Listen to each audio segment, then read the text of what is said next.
ઘણીવાર જીવનમાં તે પ્રમાણેની સિચ્યુએશન આવી જતી હોય છે કે વ્યક્તિ ચારે દિશાઓમાંથી ફક્ત તકલીફોથી ઘેરાયેલો હોય છે, એટલે કે ફાઇનાન્શિયલ ઇસ્યુઝ, રિલેશનશિપ ઇસ્યુઝ અને સાથે સાથે મેન્ટલ ઇસ્યુ, અને તમામ રીતે લોકો જાણે તમને જ ઘેરી રહ્યા છે. અને વર્કપ્લેસ પોલિટિક્સ હોય કે કરિયર બાબતે હોય, બિઝનેસમાં હોય, ફક્ત અને ફક્ત ફેલિયર અને ફેલિયર મળી જતું હોય છે. અને તેના કારણે ના તો રહેવાય ના તો સહેવાય જેવી સિચ્યુએશન હોય છે, ને જાણે ખૂબ બેલેન્સ બનાવવાનો પ્રયત્ન કરીએ છતાં પણ જીવનમાં બેલેન્સ નથી બનાવી શકાતું, અને વર્ક લાઈફ બેલેન્સ બંને લાઈફમાં તકલીફ ચાલી જતી હોય છે. અને સાથે સાથે જીવનમાં મળે છે ફક્ત અને ફક્ત ડીલે. જ્યારે કોઈ મને સમજી નથી રહ્યા અને હું તમામ લોકો માટે ઘણું બધું કરું છું, છતાં પણ મારી જ્યારે વાત આવે છે ત્યારે મારું કોઈ વિચારતું નથી. હું કોઈ બીજાની નથી વાત કરી રહ્યો. મકર રાશિના તમામ જાતકો, હું તમારી જ વાત કરી રહ્યો છું કે તમારા જીવનમાં પણ છેલ્લા 4 મહિનાથી, એટલે કે વર્ષ 2024 શરૂઆત થઈ ત્યારથી શું તમારી સાથે પણ આ પ્રમાણની સિચ્યુએશન ચાલી રહી છે, એટલે કે જેમાં ખૂબ આગળ વધવું છે પરંતુ જીવનમાં કોઈક ને કોઈક રીતે આગળ નથી વધી શકાતું, અને જીવનમાં ફક્ત ને ફક્ત health issues, finance issues, relationship issues, કોઈ પણ રીતે તકલીફોથી તમે હંમેશા ઘેરાયેલા રહો છો. જો તમારા સાથે પણ આવું થતું હોય તો તમે પણ કમેન્ટમાં જણાવવાનું ન ભૂલશો, કારણ કે આજનો આ વિડીયો તે મે 2024 તે મકર રાશિના તમામ જાતકો માટે, એટલે કે જે કોઈ પણ જાતકોનું નામ ખ અને જ આ મૂળાક્ષર પતિ થાય છે તેના માટે જ હું ચર્ચા કરવા જઈ રહ્યો છું, તેથી વિડીયોનો અંત સુધી બન્યા રહેજો. નમસ્કાર મિત્રો, હું છું આચાર્ય સંકેત શુક્લ, અને આજના વિડીયોમાં આપણે ચર્ચા કરશું કે મકર રાશિના તમામ જાતકો મે 2024 તમારા માટે શું લઈને આવી રહ્યો છે. જો તમારી ચંદ્ર કુંડળી તમારી સ્ક્રીન ઉપર જે પ્રમાણે દેખાઈ રહી છે તેના વિશે આપણે ચર્ચા કરીએ તો તમારી જન્મપત્રિકાના 2nd હાઉસમાં વિરાજમાન છે રાહુ દેવતા, શનિ મંગળની યુતિ જન્મપત્રિકાના 3rd હાઉસમાં વિરાજમાન છે. સૂર્ય બુધની યુતિ જન્મપત્રિકાના 4th હાઉસમાં, શુક્ર દેવતા 5મ સ્થાનમાં, ગુરુ દેવતા 6ઠ્ઠા સ્થાનમાં, અને કેતુ દેવતા વિરાજમાન છે જન્મપત્રિકાના 8મ સ્થાનમાં. અને આ મહિનામાં જે પ્રમાણે સ્ક્રીન ઉપર દેખાઈ રહ્યું છે તે પ્રમાણે 4 ગ્રહો રાશિ પરિવર્તન કરી રહ્યા છે, એટલે કે 11 મેના રોજ મંગળ, 14 મેના રોજ શુક્ર અને 15 મેના રોજ સૂર્ય અને બુધ બંને ગ્રહો રાશિ પરિવર્તન કરી રહ્યા છે. તો ચાલો ચર્ચા કરીએ કે આ મહિનો તમારા માટે શું લઈને આવી રહ્યો છે.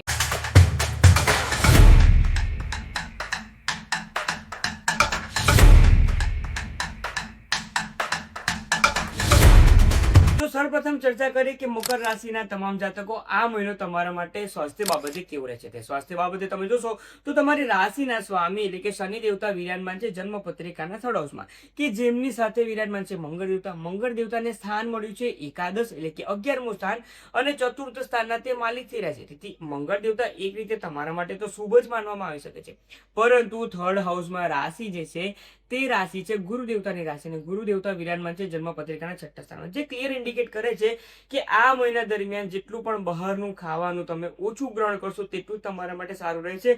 તીખા તળેલા ખાવાના કારણે પેટને લગતી સમસ્યા જરૂરથી રહેશે. તેથી જો તમે બહારનું જો રેગ્યુલરલી ભોજન કરી રહ્યા છો તો તે તમારા માટે એક વોર્નિંગ સાબિત થઈ શકે છે. ઓવર ઇટિંગથી પણ આ મહિનામાં તમારે બચવાનું છે, અને ખાસ કરીને થોડુંક ડાયજેસ્ટિવ સિસ્ટમને તમારે સ્ટ્રોંગ રાખવી ખૂબ જરૂરી છે. અધરવાઇઝ બીજી કોઈ રીતે જો ચર્ચા કરીએ તો ફક્ત અને ફક્ત જાણે બોડી એક એટલે કે સાંધાઓનો દુખાવો, બોડીમાં દુખાવો થવો, આ પ્રમાણે કળતરની બોડીમાં જે સિચ્યુએશન થતી હોય છે ને તે તમામ વસ્તુ થવાના સંજોગો બની રહ્યા છે. અધરવાઇઝ મેજર કોઈ તકલીફ નથી દેખાઈ રહી. તેથી એકંદરે જોવા જઈએ તો મંગળ દેવતાનો સાથ મળવા જઈ રહ્યો છે તમારી રાશિના સ્વામીને શનિ દેવતાને. ત્યારબાદ મંગળ દેવતા પણ જન્મપત્રિકાના 4th હાઉસમાં આવી રહ્યા છે. તેના કારણે જો કહું તો આ મહિના દરમિયાન તમારું સ્વાસ્થ્ય તમને મદદરૂપ થઈ રહ્યું છે. ફક્ત અને ફક્ત જે કહ્યું ડાયજેશન સિસ્ટમને તમારે કાળજી રાખવાની છે, અને સાંધાઓનો દુખાવામાં કાળજી રાખવાની છે. વાત કરીએ તમારા ફાઇનાન્સ બાબતે, હવે જોશો તો ફાઇનાન્સ સ્થાનના માલિક પણ થઈ રહ્યા છે શનિ દેવતા, જે 2nd હાઉસમાં છે, અને 2nd થી 2nd જઈ રહ્યા છે. તમે પણ જોયું હશે કે છેલ્લા કેટલા સમયથી, લગભગ છેલ્લા 2 થી 3 મહિનાઓથી તમે પણ જોઈ રહ્યા છો કે ફાઇનાન્સમાં હવે તમે જીવનમાં અપ થઈ રહ્યા છો. એટલે કે ખર્ચો તો હજુ પણ રહી રહ્યો છે, પરંતુ બીજી સાઈડ પર તમે જોશો તો કોઈક ને કોઈક રીતે બેંક બેલેન્સ તમારું તમે અપ કરી રહ્યા છો, અને તેનું કારણ ફક્ત અને ફક્ત તમે જ છો. તમે જે પ્રમાણે પેશન્સ રાખીને સરસ્વતીનો અંત કર્યો છે, અને ત્યારબાદ પણ તમે પોતાના પર વિશ્વાસ રાખીને જે આગળ વધી રહ્યા છો ને, તો મકર રાશિના તમામ જાતકો તમે તમારી જાત મહેનતથી જ ઉપર આવ્યા છો, અને તેના માટે તમારે પોતાની પીઠ તપતવાનું ખૂબ જરૂરી છે. કારણ કે સેલ્ફ મોટિવેટેડ આ મહિનામાં તો રહેવું જ પડશે, અને તેના સાથે સાથે તમારું બેંક બેલેન્સ પણ ક્યાંક ને ક્યાંક તમને મદદ કરી રહ્યું છે. જે કોઈ પણ જાતકોનું ઇન્ક્રીમેન્ટ, પ્રમોશન રોકાયું હતું, ખૂબ સારું ઇન્ક્રીમેન્ટ, ખૂબ સારું સેલેરી રિવાઇઝ, અને સાથે સાથે નવી જોબની ઓપોર્ચ્યુનિટી પણ આ મહિનામાં દેખાઈ રહી છે. તેથી હું તમને કહીશ કે એકંદરે જોવા જઈએ તો ફાઇનાન્સિસ વાઇઝ પણ આ મહિનો તમારા માટે એક રીતે એપ્રિલ મહિના કરતાં ઘણો સારો રહી શકો છે. સાથે જ આ મહિનામાં ખર્ચો કયા પ્રમાણે રહેશે, ઘરમાં કોઈ પણ મોટી મોંઘી વસ્તુ કે જેની ઘરમાં જરૂરત છે તેવી વસ્તુઓ પરચેસ કરવા માટે તમે કોઈક ને કોઈક રીતે ફાઇનાન્શિયલ પ્લાનિંગ કરી રહ્યા છો. જો તે પ્રમાણે પરચેસ કરવું છે તો મહિનાની શરૂઆતથી જ ફાઇનાન્સીસ તમારું થોડુંક સાઈડ પર તેના માટેની ઇન્કમ જે છે તે સાઈડ પર મૂકીને ત્યારબાદ આગળ વધશો ને તો તમે યોગ્ય રીતે પ્લાનિંગ કરી શકશો. નહીં તો મહિનાના અંત સુધીમાં ફરીથી જે પ્રમાણે પૈસા નથી એ પ્રમાણની સિચ્યુએશન પર રહી જ શકે છે. તેથી જ કહીશ કે ફાઇનાન્સ વાઇઝ આ મહિનો તમારા માટે સારો છે. વાત કરીએ તો મકર રાશિના તમામ જાતકો સૂર્ય બુધનો બુધાદિત્ય યોગ જન્મપત્રિકાના ચતુર્થ સ્થાનમાં વિરાજમાન છે 15 મે સુધી, અને ત્યારબાદ 11 મે બાદ મંગળ દેવતા પણ જ્યાં જોઈન થઈ રહ્યા છે, જે ભૂમિપુત્ર કહેવામાં આવે છે. 11 મે બાદ હું તમને કહીશ કે જો કોઈ પણ પ્રોપર્ટીને લગતી તકલીફમાં તમે જોડાયેલા હતા, પ્રોપર્ટીને લગતું કોઈ પણ કામકાજ તમારું રોકાયું હતું, પ્રોપર્ટી સેલ કરવી હતી કે નવી પ્રોપર્ટી પોતાના માટે પણ જો તમે પરચેસ કરવા માંગતા હતા ને તો આ મહિનો તમારા માટે ખૂબ શુભ છે.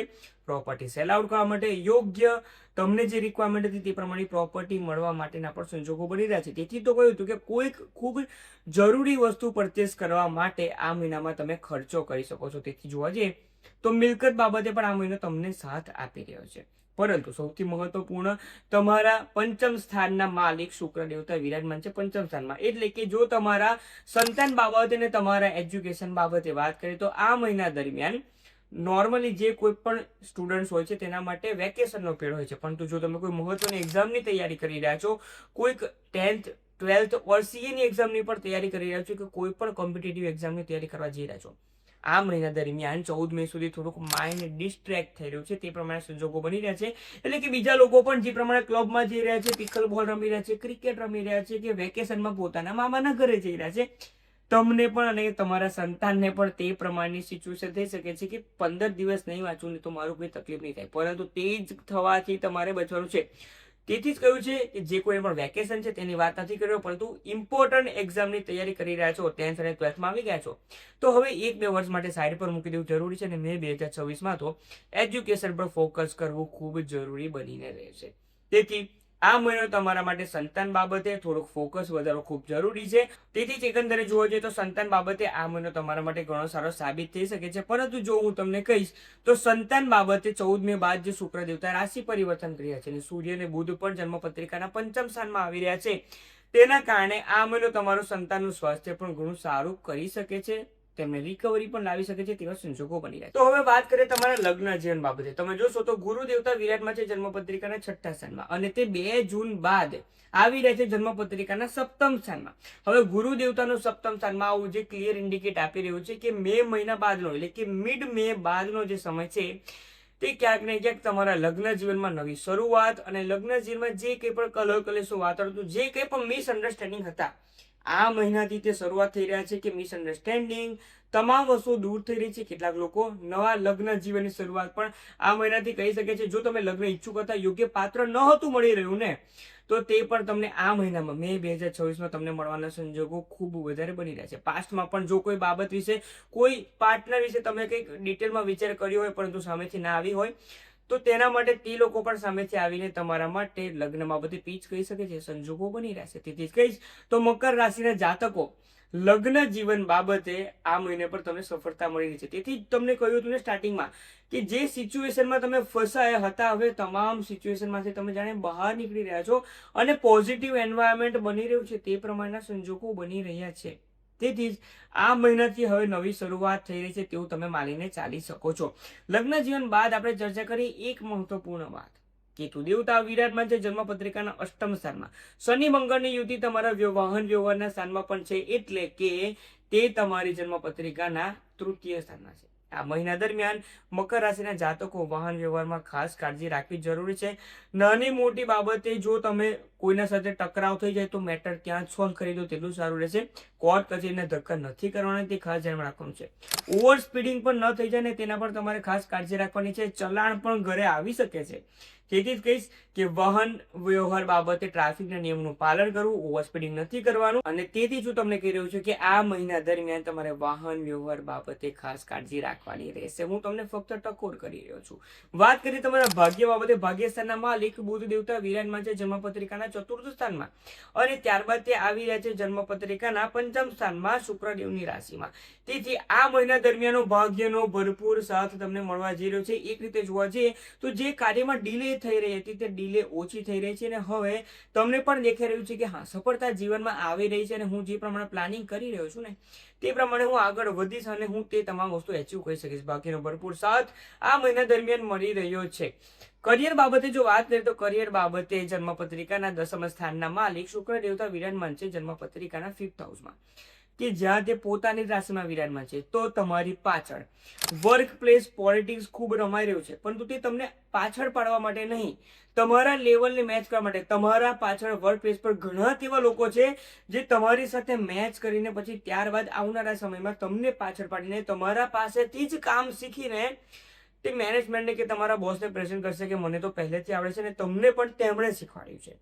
તે પ્રમાણેના ટોક્સિક લોકોથી થોડુંક બચવાનું છે, કારણ કે ઘણા લોકો આ મહિનામાં સારી સારી વાતો કરીને તમારી પાસેથી ઘણું બધું શીખી જશે, અને ત્યારબાદ તે લોકો જ પાછળથી કટપ્પાના જેમ બાહુબલીને જે પ્રમાણે ખંજર ભોંકવામાં આવ્યું હતું ને, તમારા સાથે તે પણ થઈ શકે છે. કટપ્પા વર્ડ યુઝ કરવાનું કારણ તે છે કે તમે પ્રેક્ટિકલી સમજો કે નજીકના લોકો જ કોઈક ને કોઈક રીતે પોતાને તેમના જીવનમાં આગળ વધવા માટે તમારા સાથે બિટ્રાયલ કરી શકે છે. તેથી જ કાળજી રાખવાની છે કે હા, દરેકને શીખવાડો, પરંતુ તમારો જે એક્સ ફેક્ટર છે ને, એક્સ ફેક્ટર, તમારી આગવી સ્કિલ કોઈને પણ નથી બતાવવાની. તે કાળજી રાખવાની છે, કારણ કે તમે પણ પાસમાં ઘણું બધું સહન કરીને આવ્યા છો ને ત્યારબાદ આ બધું શીખ્યા છો ને, તો ફક્ત પહેલા પોતાની જાતને પુશ કરો. વારે વારે એવો સમય નથી આવતો. તે વાત પર ખાસ ધ્યાન રાખવાનું છે. વર્ક પ્લેસ પર ટોક્સિક લોકોથી તમારે બચવાનું છે. તે તમારું કંઈ ઉખાડી નહીં શકે, પરંતુ ડાયરેક્ટલી નહીં, પરંતુ ઇનડાયરેક્ટલી તમને ઇમ્પેક્ટ કરી શકે છે. આ મહિનામાં જો મંગળ દેવતાનો 11મા સ્થાનમાં વૃશ્ચિક રાશિ જે આવી રહી છે, એટલે કે તમારા ભાગ્યમાં જે પ્રમાણે સપોર્ટ મળી રહ્યો છે ને તે પ્રમાણે તમારી ઈચ્છા પૂર્તિ ફૂલફિલમેન્ટ પણ મંગળ દેવતા તમને આપી શકે છે, કારણ કે મંગળ દેવતા વિરાજમાન થવા જઈ રહ્યા છે જન્મપત્રિકાના 4થ સ્થાનમાં પોતાની જ રાશિમાં, અને ત્યાંથી પણ તે ઈચ્છા પૂર્તિ સ્થાન પર દ્રષ્ટિ કરી રહ્યા છે. મકર રાશિના જાતકો 11 મે બાદ જે ઈચ્છા છે તે પૂર્ણ કરો, જે ઈચ્છા છે તે પ્રાપ્ત કરવા માટે આગળ વધો. ડિસિઝન લેવું જ પડશે જીવનમાં, અને જે પ્રમાણે અસમંજસના વાતાવરણમાં તમે રહી રહ્યા છો ને, નેગેટિવિટીના વાતાવરણમાં જે તમે રહી રહ્યા છો ને, આ મહિનો તમારા માટે પોઝિટિવિટી લઈને આવી રહ્યો છે. તેથી જ મકર રાશિના જાતકો આ પ્રમાણેના ઉત્તમ ગ્રહોની સિચ્યુએશન ક્યારે નથી બનતી, પરંતુ મે મહિના બાદ જે પ્રમાણેના સિચ્યુએશન બની રહી છે ને, તો તમને ગ્રહ ખૂબ વધારે મદદરૂપ થવા જઈ રહી છે. તમને લાગશે કે શા માટે આ તમામ વસ્તુ પોઝિટિવ થઈ રહી છે, પરંતુ તે પ્રમાણેના સંજોગો બની રહ્યા છે કે મકર રાશિના તમામ જાતકો પોઝિટિવિટી જાણે સામેથી જ આવી રહી છે. હવે વાત કરીએ કે આપણે ઉપાય કયા કરવાના છે. ઉપાય બાબતે જો ચર્ચા કરીએ તો દરરોજ સવારે 1 લોટામાં ચોખ્ખું પાણી લેવાનું છે, તેમાં 1 ચપટી જેટલો ગોળ ભેગો કરો, થોડું ચંદન અને કેસર ભેગું કરો, અને ત્યારબાદ મંદિરે જઈને મહાદેવ પર અભિષેક કરવાની શરૂઆત કરો. સાથે જ આ મહિનામાં મહિષાસુર મર્દિની સ્તોત્રનો જેટલો પાઠ કરશો ને તેટલું તમારા માટે યોગ્ય રહેશે. તમારું મેન્ટલ સ્ટ્રેસ તમામ વસ્તુમાંથી તમને છુટકારો મળી શકશે. દેશ વિદેશ તમામ જગ્યા પર આ સાધારણ ઉપાય તમે કરી શકો છો. તેથી તો હું મારા ઉપાય દુનિયાના કોઈ પણ ખૂણામાં કોઈ પણ વ્યક્તિ કરી શકે ને તે પ્રમાણેના જ આપતો હોય છું, અને મારા વિડીયોના માધ્યમથી તમામ લોકોનું જીવન બદલવાનો પ્રયત્ન હંમેશા કરતો રહેતો હોય છું. તો જો માહિતી પસંદ આવી હોય તો તમામ મકર રાશિના જાતકો કોમેન્ટમાં જણાવવાનું ન ભૂલશો, અને સાથે તમારા ફ્રેન્ડ્સ અને ફેમિલી ગ્રુપના તમામ મકર રાશિના જાતકોને જણાવી દો કે હવે તમારો સમય ચાલુ થઈ ચૂક્યો છે. માર્ચ મહિનાથી હું તો કહેતો આવ્યો છું, હવે તમારો સમય ચાલુ થઈ ચૂક્યો છે, પરંતુ હવે તે પીક લેવલ પર પહોંચી ગયો છે. હવે આગળ વધો, તમારી સામે કોઈ પણ હવે આવી નહીં શકે ને તમે વિજય પ્રાપ્ત કરી શકશો. તો જો માહિતી પસંદ આવી હોય તો ચેનલને સબસ્ક્રાઇબ કરવાનું અને તમામ લોકોને આ માહિતી શેર કરવાનું ન ભૂલશો. આપ સૌમાં રહેલા શિવ તત્વને મારા વંદન. ઓમ નમઃ શિવાય.